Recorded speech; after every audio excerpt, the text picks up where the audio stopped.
ጤና ይስጥልን ክብራትና ክብራን አድማጮቻችን እንደምን አደራችሁ። ለተሰኞ የጧት ፕሮግራማችን እነሆ ጀመረ። ከሁሉ አስቀድመን መልካም ቀን እንዲሆን እንመኛለን። የቴክኒክ ባለሙያችን ድሮር ሮትሽቴን ሲሆን የስቱዲዮ ተረኛ አስተናጋጆች አይቸው ባየና ሰጠኝ ዘመነን። የተከበራችሁ አድማጮቻችን በቅድሚያ የሰዓቱን ዜና እናቀርባለን። ዛም የጋዜጦቻም ወቅታዊ ዘገባና ቃለ ምልልሶችን እናቀርባለን። ቆይታችሁ እስከ ፕሮግራማችን መጨረሻ ድረስ ከኛ ጋር እንዲሆን አስቀድመን እንጋብዛለን። አሁን የሰዓቱ ዜና ባይቸው ባየ ይቀርባል። አመሰግናለሁ ሰጠኝ። አርዕስተ ዜና። የቀድሞው ጠቅላይ ሚኒስትር ናፍታሊ ቤኔትና ያኢር ላፒድ አዲስ ፓርቲ በማቋቋም ተዋህዱ። ፕሬዝዳንት ኢሳቅ ሄርዞግ የኢማኑ አገዳደል እጅግ በጣም አሳዛኝና ትኩረት ሊሰጠው ይገባል ሲሉ ተናገሩ። ፊታችን ማክሰኞ ሁሉም ትምህርት ቤቶች በተለይም አምባጓሮን በተመለከተ ለወጣቶች ልዩ ትኩረት እንዲሰጠው ታዘዘም። ከኢራን ጋር ያለው ድርድር ለኢራን ወደ ዋሽንግተን አዲስ መደራደሪያ ሀሳብ አቀረበች። የሚሉት የጠዋት ዋና ዋና ዜናዎች ናቸው። ዝርዝሩን እንሆ። የቀድሞ ጠቅላይ ሚኒስትር ናፍታሊ ቤኔትና ያኢር ላፒድ አንድ ፓርቲ በመመስረት ተዋሃዱ። የቀድሞው ጠቅላይ ሚኒስትር ናፍታሊ ቤኔትና ያኢር ላፒድ በአንድ ላይ መዋሃድ ወይ በአንድ ላይ የሚል ፓርቲ በማዋቀር ወደ ምርጫ እንደቀረቡ አስታውቀዋል። ይህን ትናንት በጋዜጣዊ መግለጫ ተናግረዋል። ይህን ፓርቲ በማዋቀር ወደ ምርጫ የመጣ ነው እጅግ የሀገራችን ጉዳይ ስላሳሰበን ነው ሲሉም ተናግረዋል።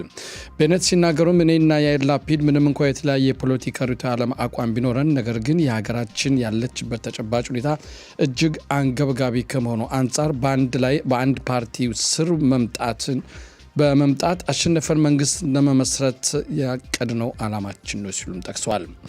በጋዜጣዊ መግለጫቸው ላይም ለጋዲ አይዘንኮትም ከነሱ ጋር እንዲቀላቀሉ ጥሪ አቅርበዋል። ጋዲ አይዘንኮት ቀጥታ የሚል ፓርቲ አዋቅሮ እሳቸውም ወደ ምርጫ መምጣታቸው የሚታወስ ነው። ለቤኔትና ለያኢር መዋሃዳቸውን አስመልክተው ለሰጡት አስተያየት የነሱ መዋሃድ ጥሩና በተለይ እኛ መንግስት ለመቀየር የምንጥረውን ጥረት ለወደፊቱ በአንድ ላይ አብረ መንግስት ማቋቋም የምንችል አጋሮቼ ናቸው ሲሉ ተናግረዋል። ነገር ግን ከነሱ ጋር ተቀላቅሎ ወደ ምርጫ ለመሄድ ለሁለቱም በየተናጠል ከፊታቸው ነግሬያቸዋለሁ በማለት ምላሽ ሰጥተዋል። ፕሬዝዳንት ኢሳቅ ሄርዞግ የኢማኑ ግድያ አሳዛኝ ነው፣ ሁሉም ትኩረት ሊሰጠው ይገባል ሲሉ አሳሰቡ። ኢማኑ አሟሟት ለአሳዛኝና አስከፊ ጠባሳ ጥሎብን የሄደ ሞት ነው። ይህ ሁላችንም አይናችን በደንብ እንድንከፍት ደወል ነው ሲሉም ተናግሯል። ሰላም፣ አንድነትና ህይወት የሚፈልግ ማህበረሰብ እንደዚህ አይነቱን ግድያ ዝም ብሎ ማለፍ የለበትም። ሁላችንም የየግላችን ስርዓት ማድረግ አለብን ሲሉ ተናግሯል። በመቀጠልም ቤተሰብም፣ ፖሊስም፣ የፍትህ ተወካዮችም ሁሉም በትዕግስት በስነ ስርዓት በህጉ መሰረት ወደ ህግ በመቅረብ ፍትህ እንዲሰጠው መዋጋት ያስፈልጋል። ይህም አይቀጡ ቅጣት በመቅጣት በተለይ ጥፋተኞችን ወደፊቱ ይህን አይነት ክስተት እንዳይከሰት መማሪያ ማድረግ ያስፈልጋል ሲሉ ፕሬዝዳንት ተናግረዋል። ይህ በዚህ እንዳለ ጠቅላይ ሚኒስትር ቤንያሚን ኔታንያሁ መለስተኛ ሁለተኛ ደረጃ ትምህርት ቤት ተማሪዎችን በተመሳሳይ ሰዓት በአምባጓሮ ዙሪያ ትኩረት ተሰጥቶ ትምህርት እንዲሰጡ ጠየቁ። በጥሪያቸው መሰረት የትምህርት ሚኒስትር ዮአብ ኪሽ ጠቅላይ ሚኒስትር ቤንያሚን ኔታንያሁ በጠይቋቸው መሰረት የፊታችን ማክሰኞ ሁሉም ትምህርት ቤቶች መለስተኛ ሁለተኛ ደረጃ ትምህርት ቤቶች በተመሳሳይ ሰዓት አምባጓሮን በተመለከተ ልዩ ትኩረት ተደርጎ ትምህርት እንደሚሰጣቸው አስታውቋል። ይህ አምባጓሮን ባስመለከተ ልዩ ትኩረት ተሰጥቶ በተለይም ወጣቶች የበለጠ ግንዛቤ እንዲኖራቸው ማድረግ እንደሆነም የተወሰነ በመሆኑ በተለይ ሰሞኑን በወጣቶች በኩል ያለው አምባጓሮ እጅግ ከጊዜ ወደ ጊዜ የተባባሰ መምጣት ምክንያት እንደሆነ ተናግረዋል። ሚኒስትሩ ራሳቸውም በዚህ ቀን ከትምህርት ቤቶች ወደ ትምህርት ቤቶች በመዘዋወር ከወጣቶች ጋር ለመገናኘትና መወያየት እቅድ እንዳላቸው ተናግረዋል። ትናንት ምሽት ካቢኔው ለስብሰባ ተቀምጦ ነበር። ከኢራን ጋር ያለውን ሁኔታ ለመገምገምና ለመወያየት ተሰብስበዋል። ፕሬዝዳንት ትራምፕ ምንም እንኳ ጦርነቱ ለመፈጸም ጥቂት ቀናቶች ቀርተውናል ብለው ቢናገሩም በፕሬዝዳንት ትራምፕ የኢራንን የተብላላ ኡራኒየም ንጥረ ነገር 440 ኪሎ ግራም ከኢራን ምድር በማስወጣት በስምምነት ወይም በጦርነት ማውጣት አለበት ብሎ ካቢኔው ሐሳብ እንዳቀረበ ተገልጿል። እንደሚታወሰው ትናንት ፕሬዝዳንት ትራምፕ ወደ ፓኪስታን ተደራዳሪ ቡድኑን እንደማይልኩ አስታውቀዋል። ይህ ማለት ደግሞ ከኢራን ጋር የሚደረገው ቀጥተኛ ድርድር የለም ማለት ነው።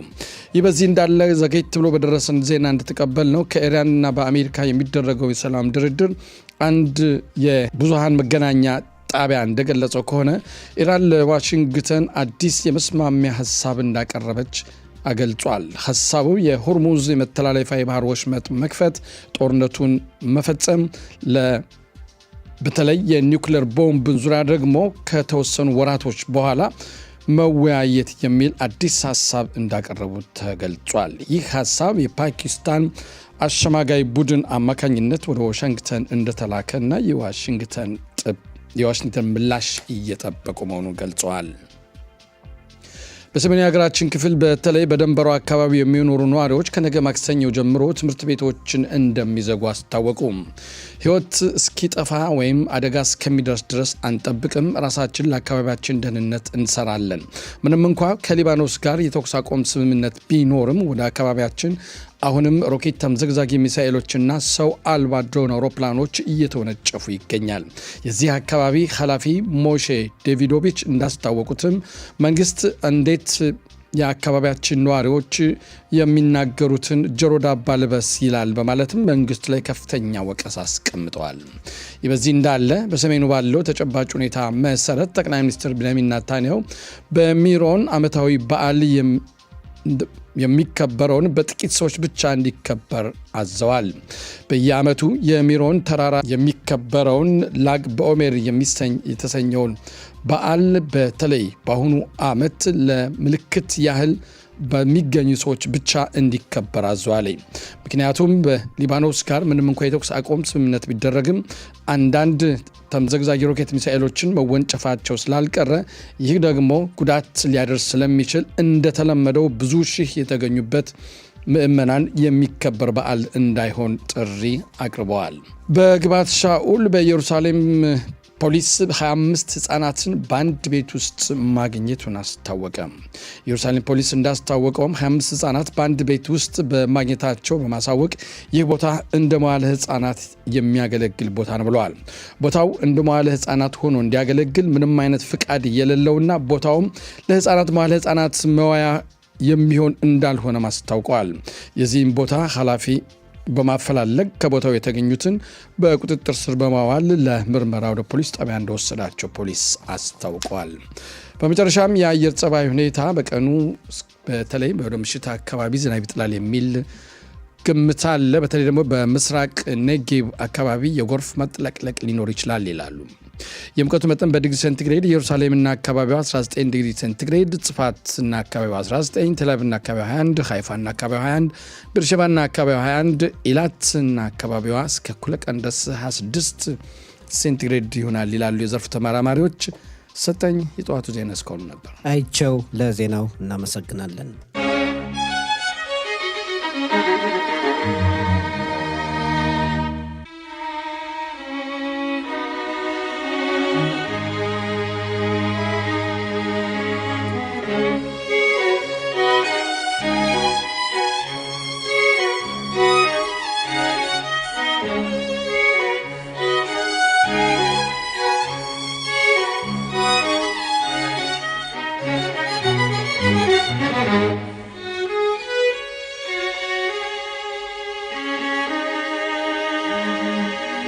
የተከበራችሁ አድማጮቻችን ከዚህ ቀጥለን የዛሬ ጋዜጦች ይዟቸው ከቀረቧቸው በርካታ ዘገባዎች መካከል ዋና ዋና ናቸው ያልናቸውን ባጭሩ ወደ እናንተው እናደርሳለን።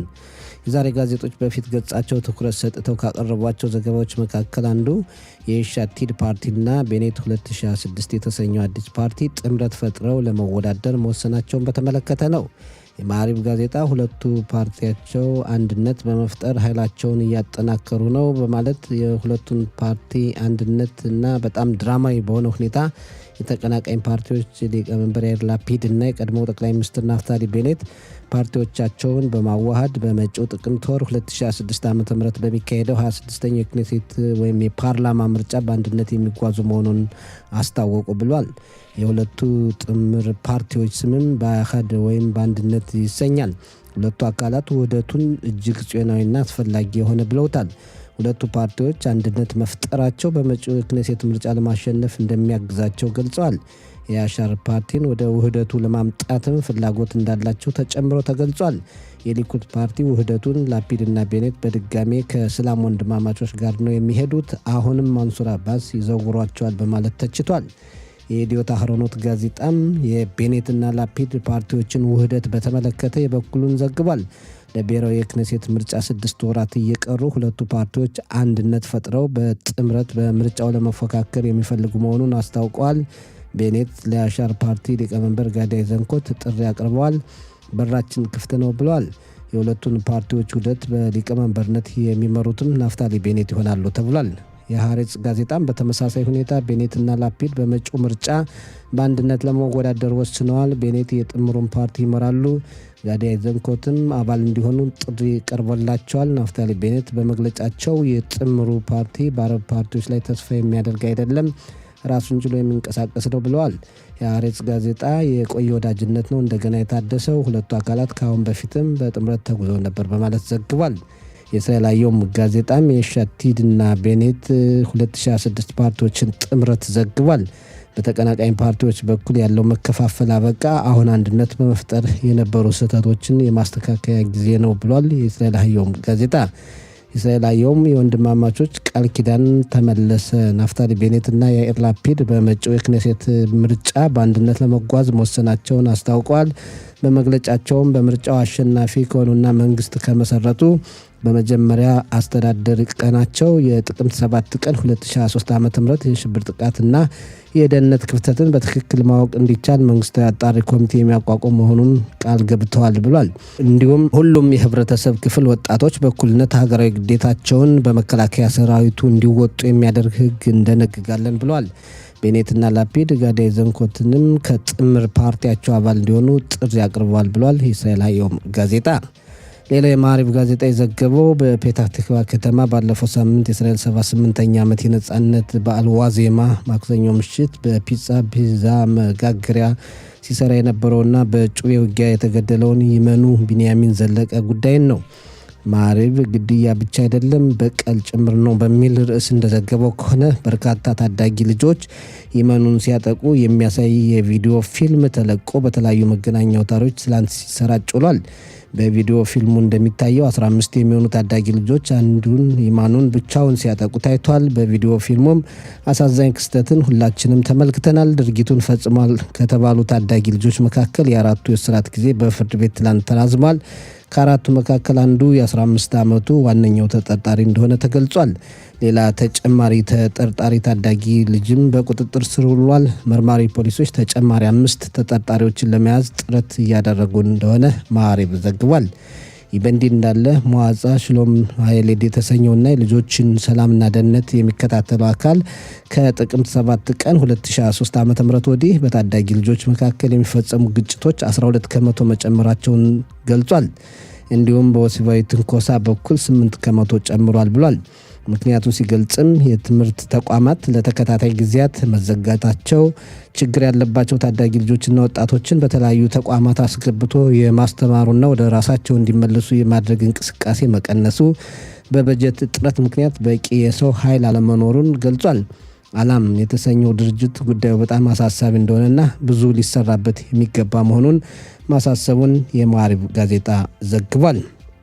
ሌላው በእስራኤልና ሊባኖስ መካከል የተኩስ አቁም ስምምነት ቢኖርም አሁንም ወታደሮች እየተሰዉና እየቆሰሉ ነው። በታንከኛው ክፍል ሲያገለግል የነበረው የ19 ዓመቱ ተዋጊ ወታደር የ50 አለቃ ኢዳን ፉክስ መስዋዕት ከፍሏል። ወታደር ፉክስ የቀብር ስነስርዓቱ ዛሬ በፔታህ ትክቫ ከተማ በሚገኘው ወታደራዊ መካነ መቃብር ይፈጸማል። ፉክስ ህይወቱ ያለፈው ራክፋን በተሰኘው የድሮን አይነት ፍንዳታ ሲሆን ሂዝቦላ አታይቤ በተባለው ገጠር ባደረሰው ጥቃት ነው። ሌሎች 6 ወታደሮችም በፍንዳታው ቆስለዋል ተብሏል። አንድ የጦር መኮንንና 4 ተዋጊ ወታደሮች በከባድ ሁኔታ ሲቆስሉ፣ ሌላ አንድ ወታደር ደግሞ በቀላል ሁኔታ ተጎድቷል። እስራኤል የአንበሳው አገሳ ዘመቻ ከተጀመረ አንስቶ እስከ ዛሬ ድረስ 16 ወታደሮቿን በደቡብ ሊባኖስ ማጣቷን ተጨምሮ ተገልጿል። ሌላው ከትላንት ወዲያ በአሜሪካው ፕሬዝዳንት ዶናልድ ትራምፕ ላይ የግድያ ድርጊት ለመፈጸም አቅዶ የነበረው የ31 ዓመቱ ኮል ቶማስ አለን በቁጥጥር ስር መዋሉ አነጋጋሪ እንደሆነ ነው። በአሜሪካው ቤተ መንግስት ለጋዜጠኞች በተዘጋጀው የራት ግብዣ ላይ ቶማስ አለን ጉዳት ለማድረስ አቅዶ ነበር። ግለሰቡ በቁጥጥር ስር ቢውልም የጠበቀው ሁኔታ ክፍተት እንደነበረው ኤፍቢአይ የተሰኘው የአሜሪካ ፌዴራል ምርመራ ክፍል ኃላፊነቱን እንደሚወስድና ብዙ ዋጋ የሚከፍል መሆኑን ማዕሬብ ዘግቧል። በተለይ ቶማስ እንዴት የፍተሻ በሩን በኃይል ጥሶ ገባ የሚለው አነጋጋሪ ሆኖ ይገኛል። ትራምፕ ባለቤታቸውና ምክትላቸው በኃይል ለማውጣት የተደረገው ጥረትም በዓለም መነጋገሪያ ሆኖ መዋሉን ጋዜጦች በዘገባቸው ተመልክተዋል። ሌላው በጋዜጦች የቀረበው ጠቅላይ ሚኒስትር ናታንያሁ የቀረቡባቸው ክሶች እንዲሰረዙላቸው ፕሬዝዳንት ሄርዞግን በደብዳቤ መጠየቃቸው ይታወቃል። የኒውዮርክ ታይምስ ጋዜጣ በጉዳዩ ትላንት ዘገባ አቅርቧል። ሄርዞግ ለናታንያሁ ክሱን ይሰርዛሉ የሚል እምነት የሌለ መሆኑን ዘግቧል። ይሁን እንጂ ችግሩ በፍርድ ቤትና ናታንያሁ መካከል በስምምነት እንዲያልቅ ለማድረግ ይሞክራሉ በማለት ዘግበዋል። የፕሬዝዳንቱ ሰዎች ሄርዞግ የተቀጣጠለውን ወላፈን ለመቀነስ ይሞክራሉ ማለታቸውን የእስራኤል አየም ጋዜጣ ዘግቧል። ዛሬ ጠዋትም ናታንያሁ ፍርድ ቤት ቀርበው የሚከራከሩባቸው ጉዳዮች የሚታደሱ መሆኑን ጋዜጣው ጨምሮ ዘግቧል። ሌላው የሀሬዲም ወጣቶችን በመከላከያ ሰራዊቱ የማዝመት ጉዳይ ችግር እንደገጠመው መሆኑና እሱን ተከትሎ ለፍርድ ቤት የሚቀርቡ ይግባኞች አቤቱታዎች አሉ። የከፍተኛው ፍርድ ቤት መንግስት የሀሬዲም ወጣቶችን እንዲዘምቱ ካላደረገና የህግ አስከባሪዎችም ተገቢውን ክትትል ካላደረጉ ለመዝመት በማይፈልጉ የሀሬዲም ወጣቶች ላይ የሚሰጣቸው የተለያዩ ጥቅማ ጥቅሞች እንዲሰረዙ ፍርድ ቤት መወሰኑን በመንግስት ላይም ትችት ማቅረቡን ጋዜጦች ዘግበዋል። በተለይ የቤት ግዢ ቅናሽ እንዳይሰጥ፣ ለልጆች ትምህርት ክፍያ ከመንግስት እንዳይቀበሉ፣ የከተማ መስተዳድሮች ግብር አርኖና ቅናሽ እንዳይሆንላቸውና የመሳሰሉ ጥቅማ ጥቅሞች እንዲቀሩ መንግስት መንቀሳቀስ አለበት የሚል ፍርድ ቤት ወስኗል። የሀሬዲም ፓርቲዎች በበኩላቸው ፍርድ ቤቱን በጥብቅ ተችተዋል። ድርጊቱ ቀጥታ በሀገሪቱ ደህንነት ላይ ጉዳት ማድረስ ነው ማለታቸውን ጋዜጦች ዘግበዋል። የተከበራችሁ አድማጮቻችን የጋዜጦች አምድ ዝግጅት ይህን ይመስላል።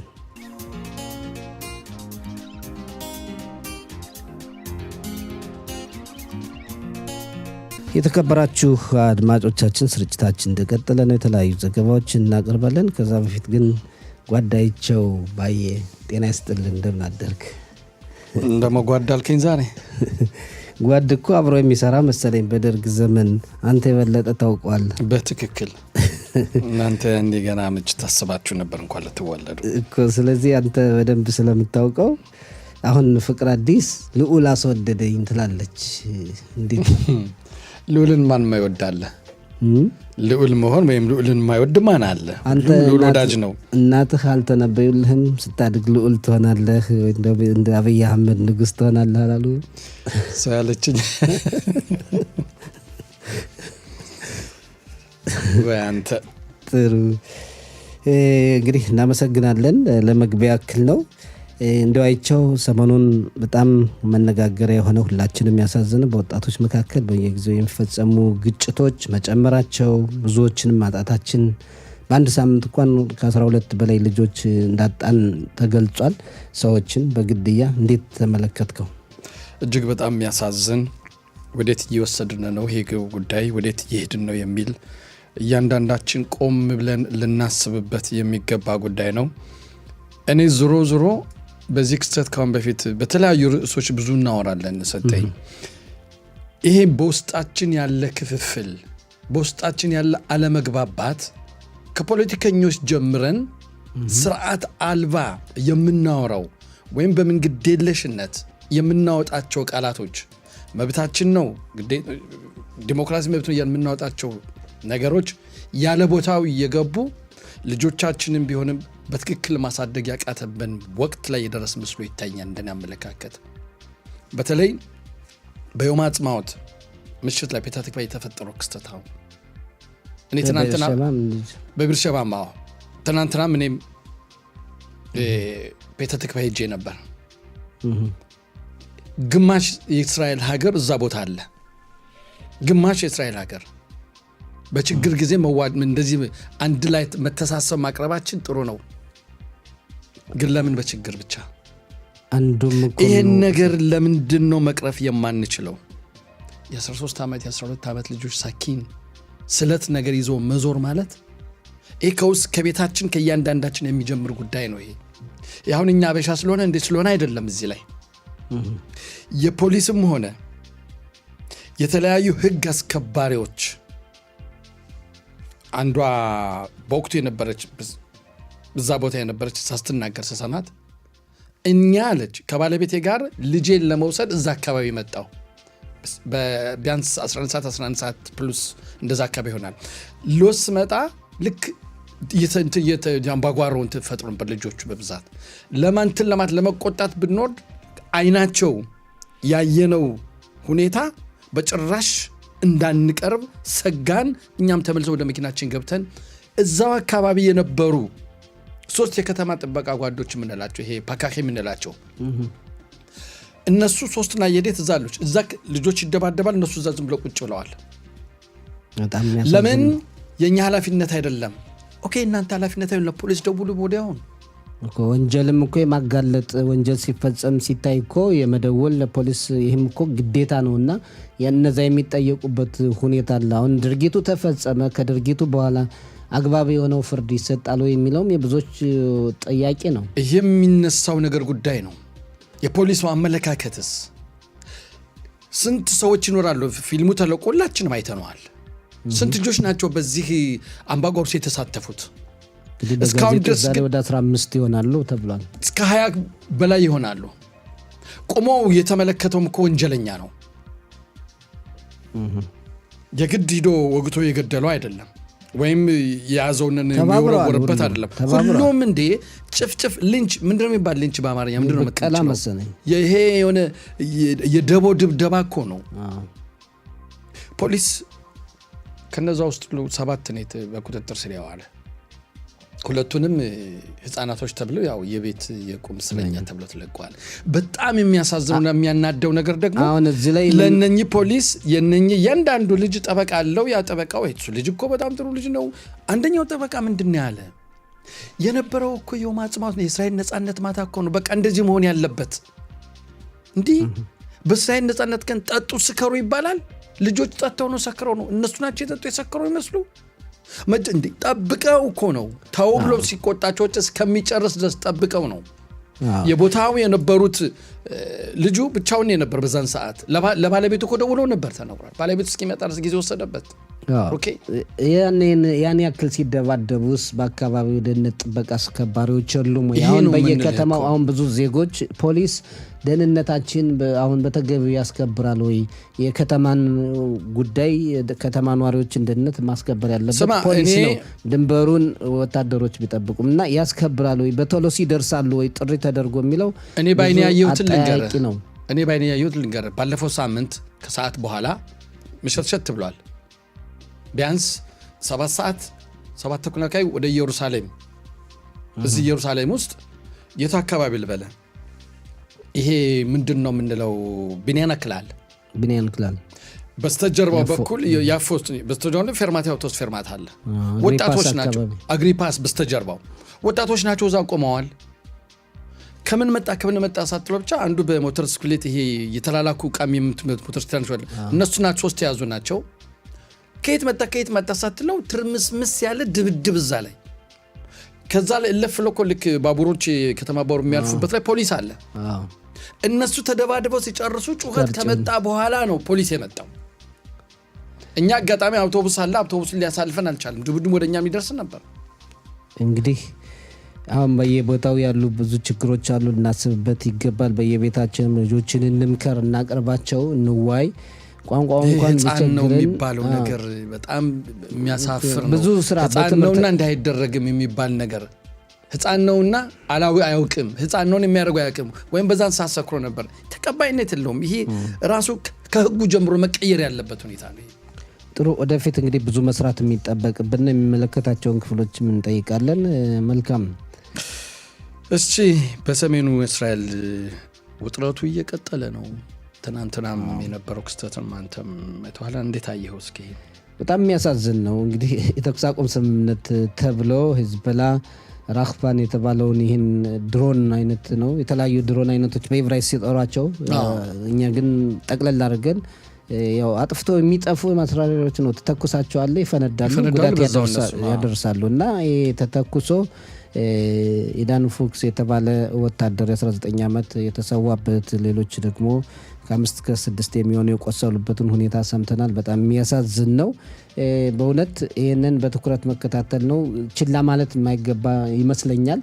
እንደምታውቀው በዚህ በተኩስ አቁም ስምምነት ጊዜ ብዙ መስዋዕትነት ያልተጠበቁ ነገሮች ይደረጋሉና እዚህ ላይ ትኩረት መስጠት ያስፈልጋል፣ በተለይ በመከላከያ ሰራዊቱ በኩል። ሌላው ከዚህ ጋር በተያያዘ ሂሉ ላይ የሚሉት ለአግባው መጨረሻው ቀን ላይ የሚደረገው ዝግጅት በሜሮን ተራራ አካባቢ እሱም እንዲሰረዝ ያደረጉበት አለ። ጠቅላይ ሚኒስትር ምንድን ነው የምትለው? ይሁን በአማርኛ ምን ትላለህ? ምስጋና ኢትዮጵያ ሲሉ ደመራ ነው። እንግዲህ እዚህ ምን እንደምትለው አናውቅም። እንደዚህ አይነት ነገር በትልቁ ይከበራል። እንደሱ ያቀጣጠሉ የሚያከብሩት ነገርም ያው እንዲሰረዝ እንዲሁም የደጀን ክፍሉም ያው እስከ 1500 የሚሆን በአካባቢው ያ ብቻ ሳይሆን በሌሎች በእነዚህ አካባቢዎች በተለይ ኢሙት የሚባለው ይሄ ጦርነቱ የሚከበርባቸው ከደንበር ላይ ያሉ ሀገራት በእነሱ እስከ 1500 ተሰባሰቡ ይላል። ይህም ቢሆን ምን ያህል አስተማማኝ ነው የሚለው ሁኔታ ትናንትና አይተሃል። በሰሜን ሀገራችን ክፍል ያለ አዛካ ወይም እንደዚህ ሮኬት በሚተኩስባት ልጆች ከትምህርት ቤት ከጠረጴዛው ስር ነው የሚደበቁት። ሊሆን አይችልም። በጣም ይሄ ነገር ትኩረት ሊሰጠው የሚገባ ነው። በደህንነቱ ምክንያት የተወሰደው እርምጃ ግን ትክክል ነው ብዬ ነው ማሰብ። አንዳንድ ጊዜ ግን ደግሞ የሀሬዲ ማህበረሰብ ተለይ ሃይማኖተኛ የሆኑት ነገሩን ይህንን መመሪያዎችን የማያከብሩበት ሁኔታ አለ። ይሄ ሊታሰብበት ይገባል እንላለን። ሌላው አይቸው እንግዲህ ላፒድ እና ቤኔት ጥምረት ፈጥረዋል።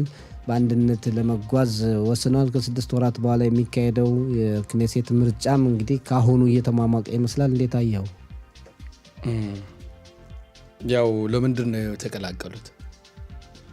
ለምንድን ነው የተዋሃዱት? ለማቸነፍ። በጣም የሚገርመው ነገር ቅድም እዚህ ያልኩ ነገር ምን አለ መሰለህ? ያንተም ተቀላቀል። ቅድም ያልኩ ነገር ከትልቆቹ ነው፣ በተለይ ከፖለቲከኞቹ ነው የምንጀምር ያልኩት። እዚህ አሁን እኔ ቤተሰብን ትናንት ልጠይቅ በሄድኩበት ሰዓት ማለት የሟቹን ቤተሰብ ለማስተዛዘን እኛ ማነጋግረናቸዋል በስልክ ነው አውቃለሁ፣ ነግረውኛል። እዛ አታምታታግን እዚህ የሰራ ደግሞ በአይቲቪ ትሰራለህ። አሁን አይቸውም ደውለውልኝ ነበር አሉ እኔ ስደውልላቸው እና ጠቅላይ ሚኒስትሩ እዛ የቀድሞ ጠቅላይ ሚኒስትር ናፍታሊ ቤኔት እዛ ነበሩና አንዷም ትላለች እባካችሁ ሀገራችን አድኑልን፣ እነዚህን ወዲያ ክተቱልን የሚል ቃላት ትናገራለች። እናረጋለን፣ በምርጫውን እኛ እናረጋለን ሁሉ ምናምን የሚል ንግግር ነው የሰማሁት። ምንድነው ይሄን ያህል ጥላቻ? ከዚህ ነው የሚጀመረው። ፖለቲካ ነው ኦኬ። አንዱን ፓርቲ ላይወደው ይችላል። እሺ አልወደደው፣ ግን ላክብረው። እያንዳንዱ በወቅቱ በስራውን በጊዜውም የራሱን ስራ ይሰራል። አሁን እነሱ ተዋህደዋል መጥተዋል። ኦኬ ፖለቲካ ነው እየተባለ ግን ያን እያጥላላህ የምትናገርበትኝ ያኛውን ፓርቲ ወይም አሁን ይሄን መንግስት እነዚህ መንግስት እንዲያደረጉን ይሄ መንግስት እንዲያደርጉን ይሄ መንግስት አሁን ያለው ብዙ ጥሩ ነገር ሰርቷል፣ ብዙ ክስተቶችን ሰርቷል። የሚመጣውም እንደዚህ ያደርጋል፣ የታወቀ ነው። ግን ስንናገር ቃል የምናወጣው ቃላት ይሄን ወደ ልጆቻችን እየሰረጸ ትውልድ እንዳናፈራ የሚያደርገው። ስለዚህ ለምንናገራቸው ቃላቶች በሙሉ ሚዛናዊ መሆን አለባቸው። በኋላ እነኚህ የሚሰጡት ምንችላቸው መሆን አለበት። እሱ ሲሆን ግድ የለም ብዬ ነበርኩኝ፣ አላረኩተኝም። ቃል ገብቼላለሁ። ለምሳሌ ቤትህን አሳድስልሃለሁ ብዬ እኮ ነው ላንተ ምረጠኝና ካልኩ ከዛ ወይ ደግሞ ማዶንና ቤት ክነስ የተሰጣቸዋለሁ ብዬ ከሆነ ሳላደርገው ብቅር ስላልተመቸኝ ወይም ስላልሆነልኝ ነው። ግን ይሄ ጎድቶ የሚጎዳ ነገር አይደለም። የምናወጣው ቃላት የምንሰነዝረው ቃላት ግን ልጆቻችን በሚሰሙበት ሰዓት፣ ይሄን በሚያዩበት ሰዓት የኛ ፓርላማ ውስጥ እንደዛ ሲነታረቁ እንደዛ ሲሰዳደቡ ሁሉም በጥላቻ አይን ሲመለካከቱ ይሄ የሚያደርገው እነሱ ካደረጉት እና እኔ ማላደርገው ማንኝ። ልክ ነህ። እንግዲህ ቃል ሲገባ ወይም ደግሞ በምንነጋገራቸው እኛ አርያ ልንሆን ይገባል። አርያነታችን መቀጠል አለበት ነው እንግዲህ ትልቁ ሀሳብ ያነሳው። እውነት ነው። አይቸው እናመሰግናለን። እንግዲህ ወደ ቀጣይ ደግሞ በወጣቶች ዙሪያ ከፍተኛ ውይይት የምናደርግ ሰሞኑን ወደዛ ለመተላለፍ መሸጋገሪያ ሙዚቃ እናመሰግናለን።